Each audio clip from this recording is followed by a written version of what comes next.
Have you ever had that feeling? That quiet, gnawing voice in the back of your head, right at the moment you're about to step into something new. A new job, a new relationship, a new creative project. And it whispers, "Who are you to do this? You're a fraud. You're not ready. You're not good enough. It's only a matter of time until they all find out." That's the voice of the imposter. And for our generation, the millennial generation, it seems to be the soundtrack to our lives.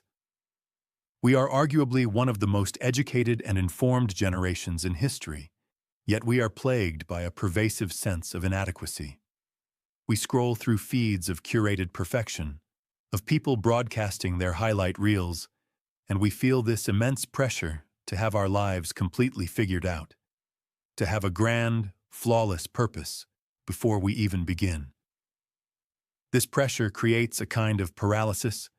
We're so afraid of being seen as the imposter, so afraid of revealing our messy, complicated, and imperfect selves, that we hesitate.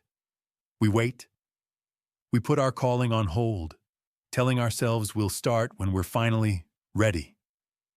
But what if I told you there's an ancient story, a 2,000-year-old narrative, that offers a radical antidote to this modern paralysis? What if this story suggests that feeling like an imposter isn't a bug in the system? It's a feature. What if it told you that your flaws, your contradictions, your messiness, the very things you think disqualify you, are actually your greatest assets? This is the story of the imposter's calling, and it's found in a brief passage in the Gospel of Matthew. And it has nothing to do with being religious, and everything to do with becoming whole. The story is simple. Jesus gathers a team of 12 people to kickstart his entire world-changing movement. This is his inner circle, his management team, his co-founders. You'd expect a rigorous selection process, right? You'd expect the best and the brightest, the most pious, the most morally pure. You'd expect a team of flawless, polished saints. But what we get is a mess. A beautiful, contradictory, profoundly human mess. The story simply lists them.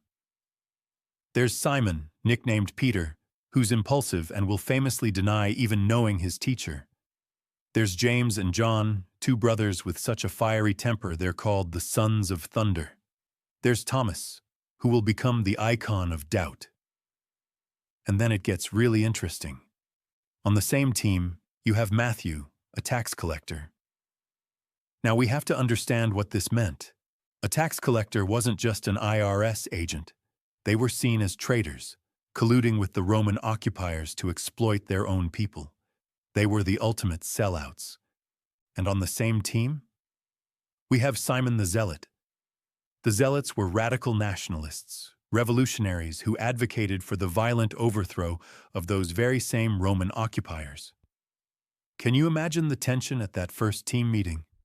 It's like putting a Wall Street banker and an Occupy Wall Street protester on the same board of directors and telling them to change the world together. And just to make sure we don't miss the point, the list ends with the most shocking inclusion of all. Judas Iscariot, who betrayed him. It's right there in his job description. His greatest failure is part of his introduction. Jesus didn't just choose a team of flawed individuals. He chose a team that included his own betrayer. And then, to this motley crew of fishermen, tax collectors, zealots, doubters, and betrayers, Jesus says, "Go. I'm giving you authority. Authority over unclean spirits, authority to heal, authority to proclaim that a new way of being is at hand." This is where we have to pause. Because this story shatters our modern perfectionist idea of what it means to have a purpose.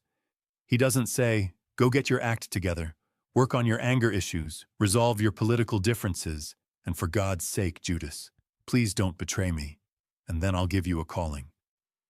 He gives them the calling with their flaws. The authority is not contingent on their perfection.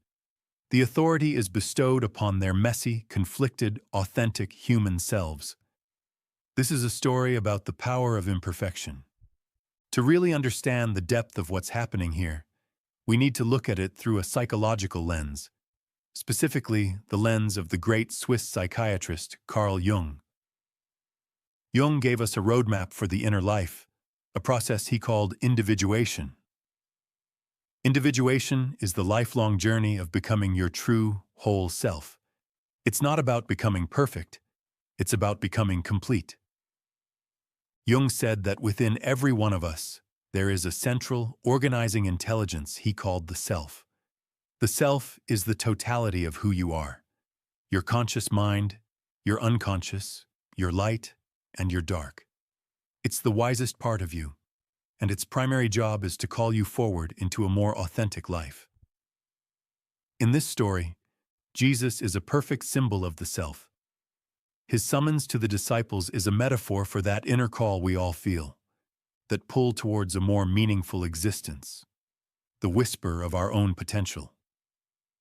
But to answer that call, Jung says, we must confront a crucial part of our personality, the shadow. The shadow is everything about ourselves that we have repressed or denied. It's our anger, our shame, our fear, our greed, our vulnerabilities, all the parts of ourselves we deem unacceptable and try to hide, both from the world and from ourselves.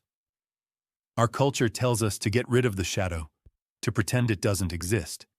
We build what Jung called a persona, a perfect, polished social mask, and present that to the world, hoping no one sees the mess behind it. This is the core of imposter syndrome.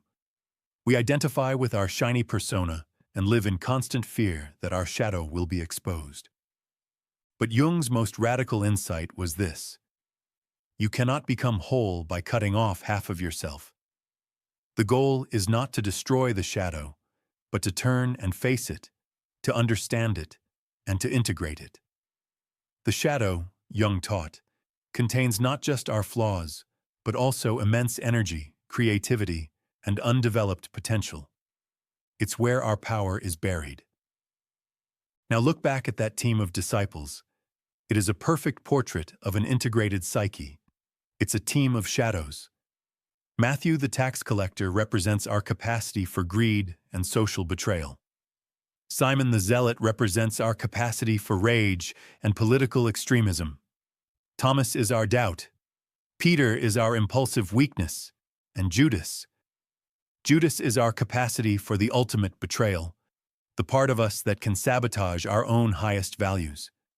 And the story tells us that the self, the organizing intelligence of the psyche, doesn't say, get rid of those parts. The self says, bring them. They all have a seat at the table. They are all part of the team. The authority to heal, the power to create change, is given to the whole committee, shadows and all. This completely reframes our millennial paralysis. We think we need to get rid of our inner tax collector, our inner zealot, our inner doubter, before we can pursue our calling. We believe our purpose is waiting for us on the other side of our self-improvement project. But this story says no. The project is the purpose. The journey of integrating these disparate parts of yourself is the great work.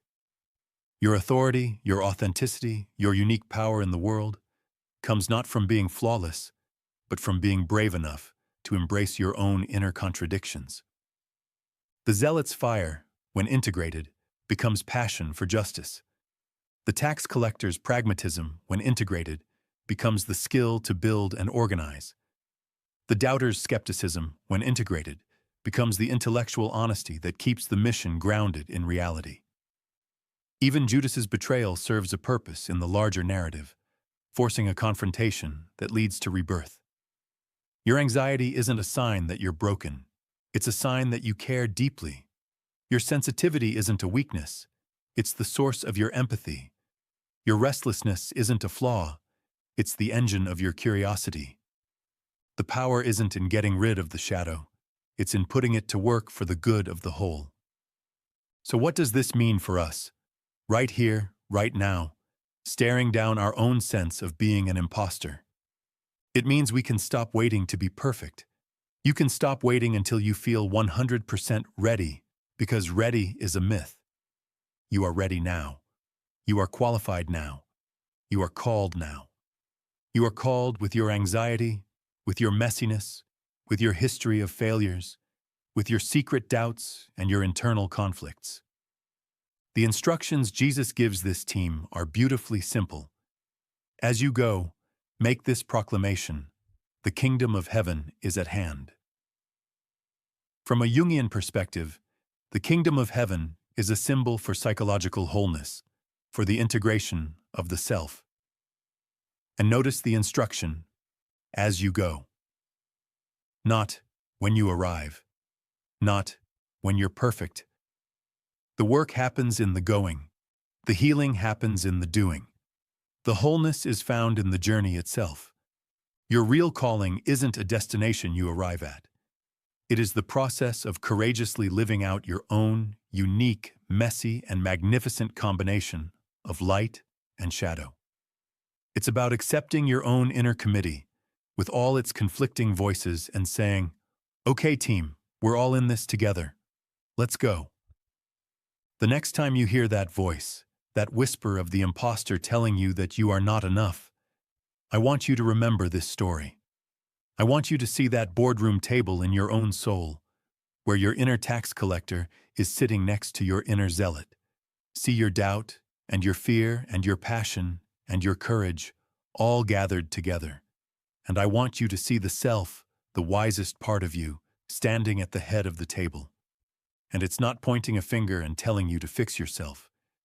It is looking at the whole, messy, beautiful assembly of you, and it is saying with love and authority, "You are exactly who I need. Your flaws are your superpower. Now let's go." Thank you.